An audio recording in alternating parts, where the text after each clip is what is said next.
Salmo 133, verso de número 1. Põe para mim na tela, por favor. Ó, como é bom e agradável viverem juntos ou viverem unidos os irmãos. Você pode ler lá para mim? Não, é só o verso 1, por enquanto. Ó, como é bom, não está falando para quem, tá certo? Ó, como é bom e agradável, certo? Viverem unidos os irmãos. Para o diabo, nós já temos certeza de que é bom e agradável? Não. Para alguns irmãos é bom e agradável viver com outros? Nem sempre. Então é só para a gente ter uma perspectiva mais profunda de uma orientação que é difícil de cumprir. Então vamos ver mais textos. Mateus 5, 23. Coloca na tela. Mateus 5, 23. Portanto, se você estiver trazendo a sua oferta ao altar e lá se lembrar que o seu irmão tem alguma coisa contra você, verso 24, deixe diante do altar a sua oferta, vá primeiro reconciliar-te com o seu irmão e então volte e faça a sua oferta. Verso 25, entre em acordo sem demora com o seu adversário, enquanto você está com ele no caminho, para que o adversário não entregue você ao juiz, o juiz entregue você ao oficial de justiça e você seja jogado na prisão.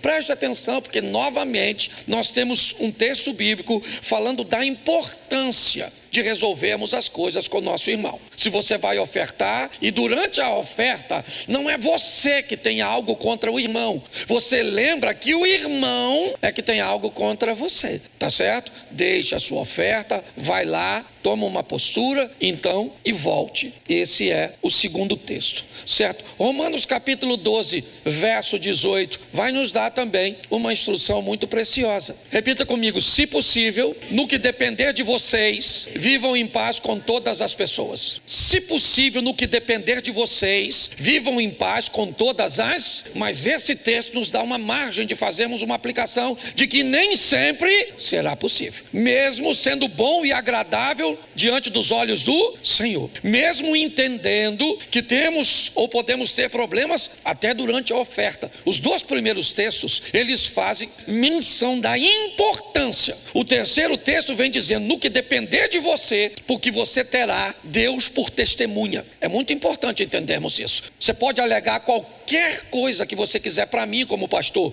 para dizer da dificuldade que você tem de viver com seu cônjuge, com seu pai, com seu irmão, com seu amigo. A única questão é que eu não tenho conhecimento suficiente para dar a você razão ou não. Então é importante que isso que nós estamos lendo, nós vamos prestar conta direto a uma testemunha. Deuteronômio, os céus e a terra tomo hoje por testemunha entre eu e você, certo? Estarei convosco todos os dias, ainda que você faça sua morada nas estrelas. Esses são textos que diz que não há como se esconder do Senhor. Então é importante que tenhamos essa visão, tá certo? Então, no que depender de você, lute com todas as forças para manter a comunhão com os irmãos. Mas o salmista, no Salmo 120, no verso 5, ele diz algo precioso. Ai de mim que peregrino em Meseque, habito em meio a tendas de Quedar. As duas expressões, volta lá nas duas só para o povo entender, está descrevendo um povo bárbaro e um povo árabe. E o cara que escreve isso é judeu. Ele está dizendo, eu estou vivendo, eu sou peregrino, eu estou caminhando, peregrinando no meio de dois povos, bárbaros e árabes. Verso 6, já há tempo demais eu habito com aqueles que odeiam a paz. Verso 7, sou pela paz. Quando, porém, eu falo, eles teimam pela guerra. Feche os seus olhos. Senhor nosso Deus e Pai, em nome de Jesus, eis aqui a Tua palavra, usa-me como um canal de bênção para instruir, para esclarecer, para aproximar pessoas de pessoas, para aproximar pessoas do Senhor, pelo poder do nome de Jesus. Amém. Glória a Deus. Amém. Isso. Se viver entre irmãos em comunhão é bom e agradável, é ao Senhor. Se isso é bom e agradável ao Senhor, o inimigo do Senhor, certo, torna-se inimigo de todos aqueles que tentam fazer o que o Senhor quer. Todas as vezes que alguém se predispõe a se tornar amigo de Deus, automaticamente ele se torna inimigo do Satanás, inimigo do mal, porque não há comunhão entre luz e trevas. Todas as vezes que uma chega, a outra tem que sair. Elas não coabitam no mesmo ambiente. Então nós vemos que é bom e agradável a Deus que os irmãos vivam em união. Porém, isso não será fácil de ser mantido, porque alguém vai trabalhar para que isso não aconteça. Aí nós migramos para um texto que fala de um momento tão precioso, mas que tem o propósito de nos mostrar que qualquer momento da nossa vida, quem vai se apresentar, por mais importante e expressivo que ele seja, eu não posso me apresentar somente em parte. Ofertar é importante? Mas o que a Bíblia está dizendo Deus nos quer por inteiro. Então, eu não cumpro isso, mas pelo menos eu vou lá e dou meu dinheiro. Não é assim que funciona. Nós temos que ter maturidade. Então ele diz, deixa a oferta, se conserta e vem ofertar. Mas no Salmo ou em Romanos, nós recebemos uma informação muito importante. E qual é? Não vai dar para viver próximo de todos. Existem pessoas que não farão parte da sua intimidade. Elas não farão, não tem como fazer. Essa é uma informação importantíssima e que só pessoas maduras, me parece, que conseguem gerenciar esse tipo de informação. Porque ela não está dizendo para que eu descarte ninguém. Essa não é. Os dois versículos anteriores, a Bíblia se completa, se entrelaça. Ela não fala contra ela, não é assim que funciona. Ela só está dizendo que no que depender de mim, eu vou lutar com todas as minhas forças para conseguir ter um bom relacionamento com todos, mas que nem sempre isso será possível. E o salmista descreve isso: peregrino em Meseque, habito em meio a tendas de Quedar, eu sou pela paz, mas quando eu luto pela paz, eles teimam pela guerra. O que a Bíblia quer nos mostrar é que precisamos fazer uma leitura, certo? Do ambiente das pessoas que nós nos relacionamos. E como filho de Deus, todas elas são nossos irmãos, até mesmo nossos cônjuges. No que diz respeito a serem filhos de Deus, nós casamos com nossas irmãs. As irmãs se casaram com seus irmãos em Deus. Por que é tão desafiador? Porque agrada a Deus. Por que é tão desafiador? Porque criar esse ambiente no nosso coração pode macular o nosso relacionamento para com Deus. Então é importante nós entendermos algumas coisas que podem e que causam guerras entre nós, situações que provocam, as nossas reações. Nós ouvimos esses dias nesse altar que o que você faz, ou seja, a sua ação não determina quem você é. Não é a sua ação que diz quem você é. O que diz quem você é a sua reação. A proposta foi dizer o que é uma ação. É algo programado. Eu vou falar alguma coisa com você, então eu programei o que eu vou falar com você. Eu programei o tom, eu programei as palavras, eu programei tudo para falar com você. Então esse parece eu. Porém, quando eu vou falar com você, você pode me responder de uma forma inesperada.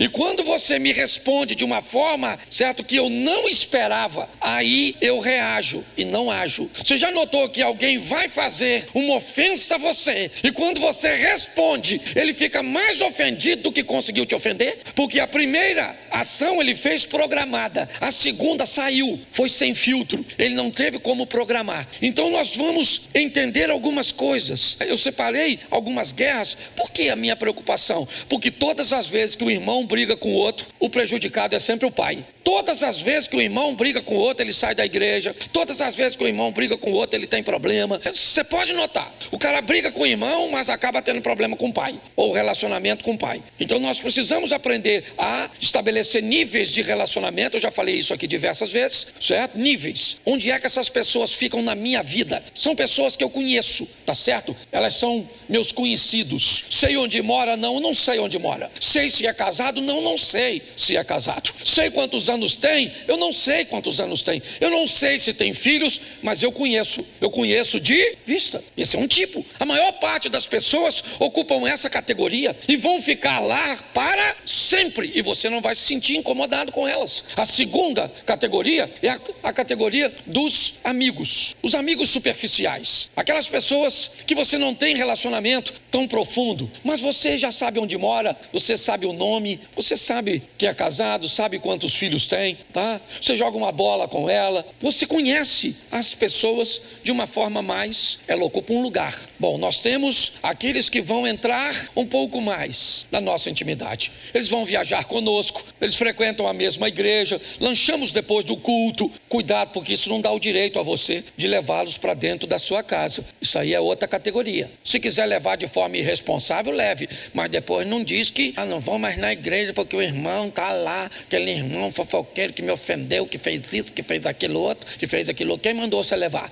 Tá certo? Aí o Satanás, aqui ó, bota a culpa no Satanás não, já é culpado, mas eu vim aqui defendê-lo, certo? Você é obrigado a selecionar esse tipo de gente que vai ouvir sua intimidade. Estabelecer níveis de relacionamento é importantíssimo, e se nós não fizermos isso, vamos criar problemas para a nossa família, para a nossa comunidade, para o nosso relacionamento para com Deus, para o nosso exemplo para com outras pessoas. É de responsabilidade nossa. Então, segure aqui esses exemplos que eu vou dar a vocês. Gênesis 4, verso 8, o primeiro problema entre irmãos. Vou usar um texto só porque é muita coisa. Caim disse a Abel, seu irmão: vamos ao campo. Estando eles nu, Caim se levantou contra o seu irmão e preste atenção, nós estamos diante da primeira guerra entre os irmãos e vamos entender por que é que irmãos se odeiam. Qual é o grande problema de Caim e Abel? Eles têm um problema. 2 vezes eles têm a oportunidade de resolver o problema, principalmente Caim. Eles apresentam a mesma coisa para Deus, uma oferta. Porém, eles têm de Deus respostas diferentes. Os resultados daquela apresentação não foram os mesmos. Irmãos têm muito problema quando eles têm resultados diferentes. É muito comum os resultados criarem problemas entre irmãos. Por que ele foi aceito? Por que que ele teve um resultado melhor que eu? Que ele chegou onde eu não cheguei? Ele tem o que eu não tenho. A comparação de resultados é um problema terrível para os irmãos conviverem. São filhos do mesmo pai, têm a mesma oportunidade de viver, mas quando o resultado de Caim é diferente de Abel, Deus sabe que aquilo é um perigo. Então Deus não fica quieto, ele vai conversar com Caim. Deus vai conversar com Caim. Na conversa, Deus explica o motivo pelo qual o resultado foi diferente. Você pode pegar na sua Bíblia. Deus aparece a Caim e diz: por que tiraste? Porque o seu semblante está desse jeito. Se você fizer o que é certo, não será aceito. Porém, se você não fizer o que é certo, o pecado jaz à porta e o desejo dele vai ser sobre você. É isso. Deus já está conversando com Caim, explicando a ele que para ele ter um resultado igual ao de Abel, é só mudar de postura. É só observar. Mas Caim não gosta disso. Mas ele tem uma segunda oportunidade de resolver isso. Ele disse, na minha tradução, diz assim: e falou Caim com seu irmão. Ele tem a segunda oportunidade de resolver as coisas. Ele pode conversar com Abel. Ele pode perguntar a Abel, certo? Qual foi a diferença? O que Abel fez para ser aceito? E talvez ele descobrisse nesse diálogo o que ele precisaria fazer na próxima oferta. Era só consertar a postura. Nas 2 vezes, ele tem a oportunidade de resolver, mas os resultados de Abel, o telefone celular do Abel, o tênis, a casa que mora, o carro que chega, o cargo que tem na igreja, a empresa que trabalha, ele não consegue suportar. Ele tem a oportunidade de fazer o mesmo, e não o mesmo em si, mas de retirar da vida resultados extraordinários, mas ele não faz. Não, das 2 vezes falhou. Então Caim só tem uma coisa a fazer: matar alguém. E se tinha alguém que merecia morrer nesse texto, quem era? Quem era? O Caim, não fisicamente, certo? Caim precisava matar tudo aquilo de ruim que Deus já o havia denunciado e pronto. Gente, Caim não tinha problema de oração, não. O texto está dizendo que Deus conversou com ele. Não é igual muitas vezes nós não, que vamos falar e não somos. Deus falou com ele. Caim muda de postura, mas era difícil demais, doía demais ver o resultado do irmão. E olha que segundo aqui nós temos, nem tinha tanta gente assim para saber, porque quando tem muita gente a gente fica com vergonha. É ou não é? Sim ou não? Você já tropeçou? Quando você tropeça, que você está na rua, qual é a primeira coisa que você faz? Olha para se alguém viu o teu tropeço. Se ninguém, dane-se, certo? Eu vi uma história muito interessante de um cara que ele foi assaltado e roubaram a roupa dele toda na rua. Como é que ele ia voltar para casa? Pelado. Pensa na vergonha, sim ou não? Isso. Mas ele achou uma sacola de papelão. O que ele fez? Furou 2 olhos, a boca, enfiou e nem correu. Ele foi embora pelado. Estava pelado, sim ou não? A vergonha dele estava exposta, sim ou não? Mas ninguém sabia quem ele era. Você está rindo de tu, às vezes. Então, escute só. Resultados diferentes fazem um irmão matar o outro. Eu não posso me deter muito, porque é muita informação. Vamos para o segundo. No segundo culto eu prego de novo. Tá certo? E é bom que quando eu prego um montão de vezes assim, eu não esqueço mais. Vamos lá. Segundo livro do profeta Samuel, capítulo 3, verso 2. Precisa anotar não, que depois você pode pegar na internet. Vamos lá. 3, 2, de 2 Samuel. Segundo livro do profeta Samuel, capítulo 3, do verso 2 ao verso 4. Isso. Em Hebron nasceram os filhos a Davi. O primogênito era Amnon, de Ainoã a Jerezita. Primeiro filho, Amnon. O segundo era Quileabe, de Abigail, a viúva de Nabal, o carmelita. O terceiro filho era Absalão, filho de Maaca, filha de Talmai, rei de Jesus. Preste atenção que nós temos aqui, certo? A relação dos 3 primeiros filhos de Davi. Mas o verso 4, o quarto, Adonias, filho de Agite, certo? Preste atenção, só vou ler até o Adonias. Adonias é qual filho de Davi? O primeiro qual é? Vamos ler de novo. Não, vamos não. Amnon, tá certo? Então vamos lá, o primeiro era Amnon, tá bom? O segundo era Quileabe, o terceiro era Absalão, o quarto era o Adonias, tá certo? Sim ou não? Então tá bom, Davi teve uma penca de filho, depois você lê que eu não sou obrigado a ler tudo, tá certo? Primeiro livro dos Reis, capítulo 1, verso 5. Nunca isole um texto da Bíblia que você vai se dar mal. Fique de olho em todos os textos, porque isso vai te ajudar bastante. Então Adonias, filho de, se exaltou e disse o quê? Eu reinarei. Providenciou carros e providenciou o quê? Cavaleiros e 50 homens, certo? Homens que corressem diante dele, ok? Verso de número 6. Jamais seu pai o contrariou, dizendo: por que procedes assim, certo? Além disso, era ele de aparência muito formosa e nascera, certo? Depois de Absalão. Preste atenção. Segundo motivo que os irmãos estavam a fim de matar o outro: sensação de injustiça e ausência de limites. Eu sou fruto de uma geração que não tinha muita dificuldade de conviver com o que o outro tinha. Fomos forjados, é ou não é? Quem aqui? Agora eu vou ver como é que o negócio vai ficar bonito agora. Quem aqui teve cachumba? Levanta a mão. Olha que beleza. Catapora. Tudo velho. Quem aqui furou o pé com prego ferrujado? Isso. Cortou o pé com caca de vidro. E tomou antitetânica. Isso. Cortou a cabeça no arame farpado. Tomou banho pelado no rio. Correu no pasto da vaca que queria dar uma chifrada. O galo queria dar umas paradas no seu, você correu também. Quem aqui teve frieira nos dedos? Bicho de pé. Carrapato estrela na sua virilha ou embaixo do braço? Olha que eu conheço. Estudei a história do povo antigo. Ô gente, esse tipo de gente tá preocupado se o outro ama, se curtir você. Falei isso para um cara esse dia na internet. Falei: rapaz, eu tive tudo isso que você tem aqui. Eu tô aí porque você tá pensando a meu respeito. Já tive sangue sugando. Você tá rindo, mas o assunto é sério. Só que hoje nós temos um povo, tudo eles são injustiçados. Nossa, eles comem carne todo dia, tem televisão, internet, eles têm tudo. Nós não tinha. O que nós tinha? Hoje eles têm high definition, nós tínhamos o raio do chuvisco, certo?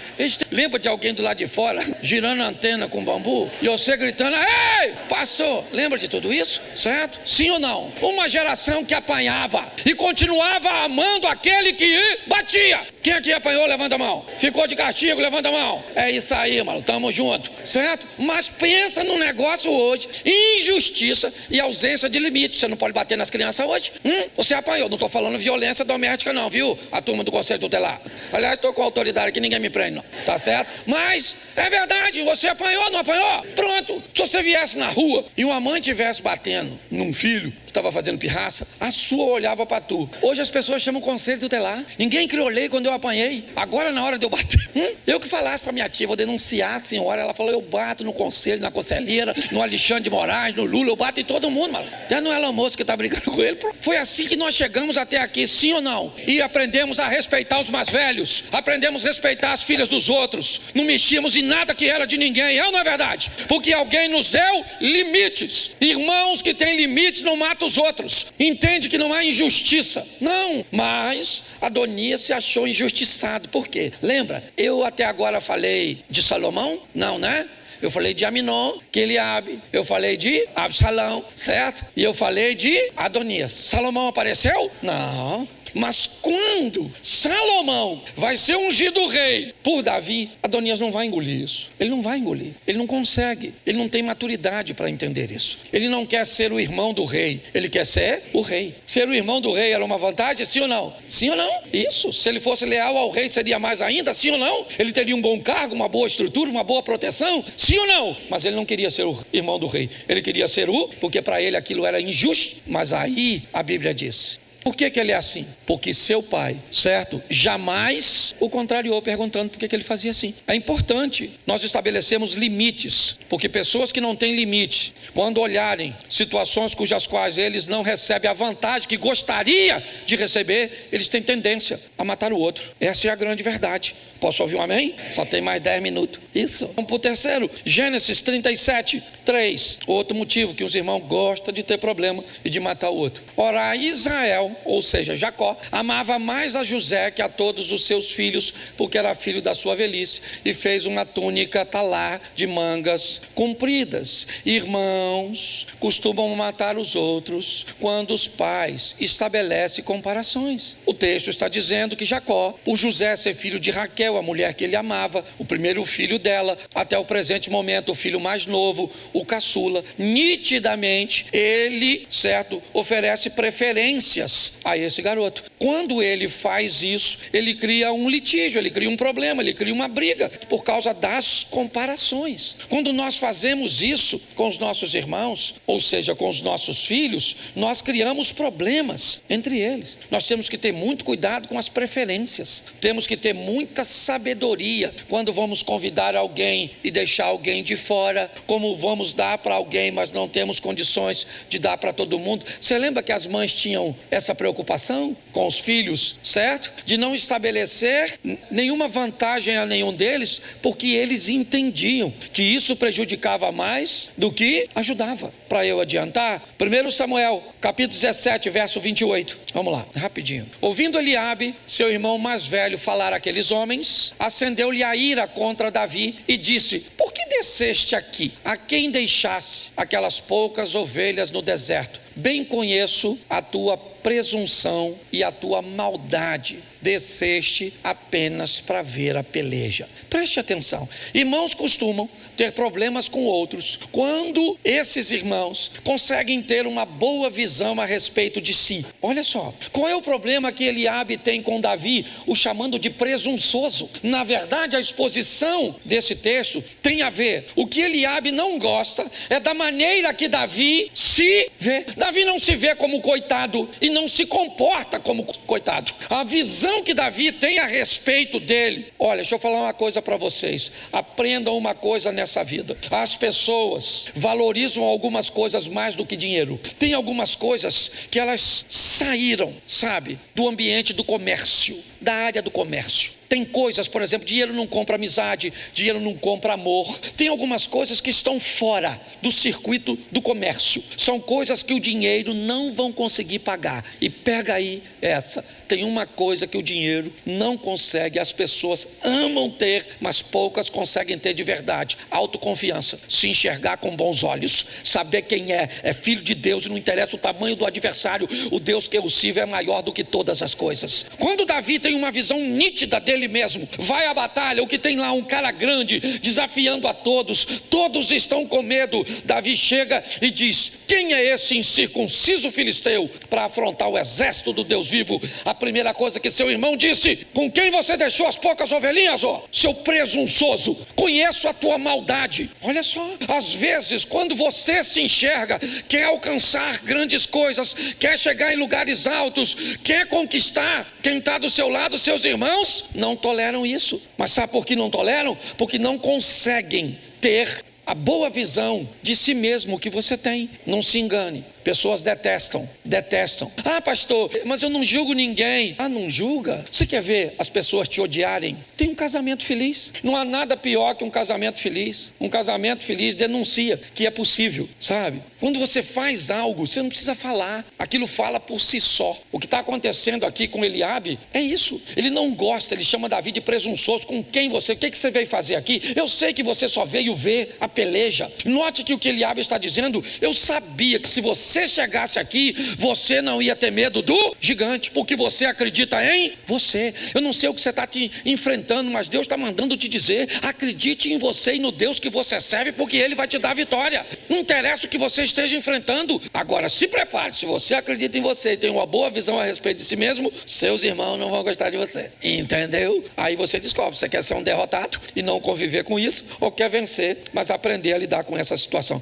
Posso ouvir um amém? Isso, só faltam mais 2 aqui, não vou passar de 7,5 não. Gênesis 21, 8. Enquanto você acha, vamos lá, resultados diferentes faz com que irmãos queiram matar uns aos outros. Sensação de injustiça e ausência de limites vão fazer os irmãos se degladiarem. Preferências e comparações, certo? Vão criar problemas entre irmãos, seja na igreja como pastor, seja você como um patrão, certo? Seja você quem for, um líder, comparou, você vai ter problema. Tinha que ser igual fulano, olha como fulano é bom, você vai ter problema, certo? A boa visão a respeito de si mesmo. Quinto, Gênesis 21, 8. Gênesis 21, verso 8. Põe para mim, por favor. Isaac cresceu e foi desmamado. No dia em que o menino foi desmamado, Abraão deu um grande banquete. Olha para mim agora, nós temos um problema muito peculiar, muito particular aqui nesse texto. Nós temos um filho brigando com problemas sérios com alguém que é um meio filho. De Abraão, Isaac e Ismael é filho, sim ou não? Mas de Sara não. Olha só, nós temos um problema muito sério nessa situação. A ideia de Sara foi ter um filho e ele nasceu, seu nome Ismael, sim ou não? Ismael não era filho de Sara, sim ou não? Ela usou uma lei que lhe permitia fazer isso de forma legítima. Mas quando Isaac nasceu, para Sara, Ismael deixou de ser filho. Isso aqui vale muito, mas é muito precioso, mas muito precioso, com gente que casa com outra pessoa, que tem um filho que não é seu. Olha, pensa numa das coisas que, se eu puder e se me pedir conselho, eu dou todas as informações possíveis, porque é dificílimo criar um filho que não é seu, porque ele é seu para algumas coisas, mas não é seu para outras, principalmente para limites, para correções, certo? Você é mãe para lavar roupa, para passar, para fazer comida, para fazer isso, para arrumar a casa, para fazer, mas se você pedir para jogar o lixo fora, sabe o que ele diz? Que vai jogar depois de quê? Se ele não faz nada 24 horas, aí você pensa. Então, há muito conflito, principalmente quando nesse relacionamento acontece o nascer de outro filho. Aliás, eu pastoreei uma igreja que um dia uma mulher chegou com um grupo de pessoas, aí ela falou: pastor, como é que está o senhor? Eu falei: tudo bem. Aí tinha um montão de gente, falei: nossa, que legal, veio com a família. Ela falou: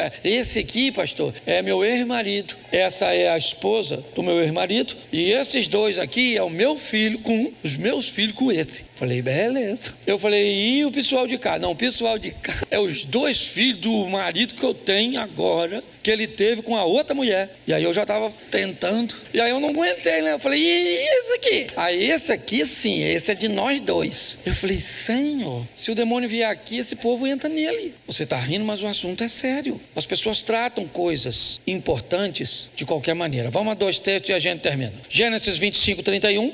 Esse é um dos motivos mais comuns e principalmente a vias de fato. Disse Jacó: vende-me primeiro o teu direito de primogenitura. Uma das coisas que faz demais, certo? Os irmãos quererem matar o outro é herança. Esse é um motivo muito comum, certo? Eu não posso abordar nos detalhes porque eu fiz uma aplicação bem específica, mas o Jacó, ele quer a herança de Esaú. A Sara disse: Ismael não herda nada. Até hoje ninguém tira da minha cabeça. Respeito os teólogos de plantão, que é aqui, que é na internet, que isso vai ficar gravado, mas ninguém tira da minha cabeça. Quando Sara disse para Abraão: Ismael não herda nada do que é do meu filho Isaac, Deus havia falado para Abraão: manda Ismael embora e deixa ele comigo. E Sara vai descobrir que os árabes árabes serão muito mais ricos do que os judeus. Para mim, é exatamente isso. Quer depender, dependa de Deus, porque Ele é dono de todas as coisas, certo? É um motivo terrível, tá certo? Herança. E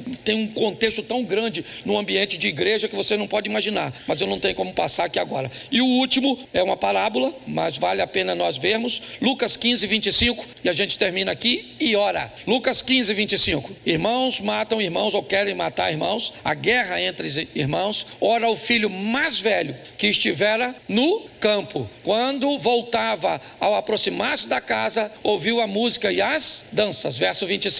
O que ele fez? Chamou um dos criados e perguntou-lhe o que era aquilo. O que o criado disse? Veio teu irmão, certo? E teu pai mandou matar um novilho cevado porque o recuperou. Porque irmãos entram em guerra? Porque uns têm coragem de fazer coisas que os outros não têm. Às vezes é só coragem de ler, é só coragem de estudar, é só coragem de cometer erros. Às vezes a vantagem que os outros irmãos têm sobre nós é que estiveram diante dele os mesmos recursos que foram expostos diante de nós. A diferença é que eles tiveram coragem de fazer uso daquilo e nós não. Aqui nós estamos diante do filho pródigo. Qual é o problema do filho mais velho? O pai, o texto diz no começo, o filho mais novo pediu o que era seu e o pai repartiu entre eles os seus haveres. No dia em que o filho mais novo foi embora, o mais velho já tinha recebido. Quer botar? Coloca aí. Certo homem tinha 2 filhos, vamos lá. Isso, o mais moço disse ao pai, disse o quê? Disse o quê? Pai, dá-me parte dos bens que me... E ele fez o quê? Lhes repartiu. Lhes repartiu. Esse texto indica que no momento em que o filho mais novo vai com herança, o mais velho também fica, sim ou não? Mas o mais velho não tem coragem de fazer as coisas que o mais novo tem, entendeu? E o irmão mais velho fica chateado com aquilo. Ele não gosta daquela coragem que o irmão tem de tentar. Se nós não conseguirmos agir e lidar com os resultados diferentes, nós vamos ter problema com nossos irmãos. Se nós acharmos que a vida é feita de injustiças e não entendermos que há limites, vamos ter problema com os irmãos. Se tivermos problemas com preferências e comparações, vamos ter problema com os irmãos em todas as áreas. Você não tem uma boa visão de si, beleza, alguém vai ter e você vai ficar chateado, certo? Você pode ter problemas sérios nesse ambiente de irmão com meio irmão. Você vai ter problemas de ver essas questões de herança e problemas com pessoas que têm coragem de fazer coisas que você poderia fazer e não faz. Às vezes a indecisão é um grande problema. Vou usar esse exemplo aqui e oro. Você já viu alguém que tem dificuldade, ele não tem firmeza para tomar decisões? Ele tem medo. Por exemplo, você diz assim para seu cônjuge, vou usar o exemplo do homem com a mulher. Você fala para sua esposa assim, amor, vamos jantar? Ela diz, vamos. Aí você diz para ela assim, vamos comer o quê? Ela diz, escolhe você. Aí você diz assim, beleza, vamos comer uma pizza? Aí ela diz assim, pizza. Engorda. Aí você diz assim, então escolhe você. Aí a pessoa te diz, não, escolhe você. Aí você diz, então vamos fazer o seguinte, vamos comer um churrasco. Churrasco essa hora? Aí você diz, então escolhe você. Aí o que a pessoa diz? Não, escolhe você. Aí você diz, então vamos fazer o seguinte, vamos comer uma salada. Salada, eu estou com fome. Aí você diz o quê? Perdi a fome. O que está acontecendo numa situação como essa? Você tem um indeciso conversando com um decidido. E qual é o problema? O problema é que todas as vezes que o decidido decide, o indeciso escolhe. Que ninguém pode ser tão firme para escolher tão fácil. E se a salada estiver ruim? E se a carne estiver mal passada? E se a pizza não for boa? Você não tem medo de arriscar? Então, meu filho, a vida é dura para quem é mole. A semana começa hoje, não é amanhã não, é hoje, domingo. Então que seja a melhor semana da sua vida. Que seja uma semana incrível, extraordinária, onde você aprenda a lidar com os outros, ter coisas que você não tem, com pessoas preferir outras e não preferir você. Nós não podemos estar nem aí, meu filho. Dá um beijinho no ombro e vida que segue.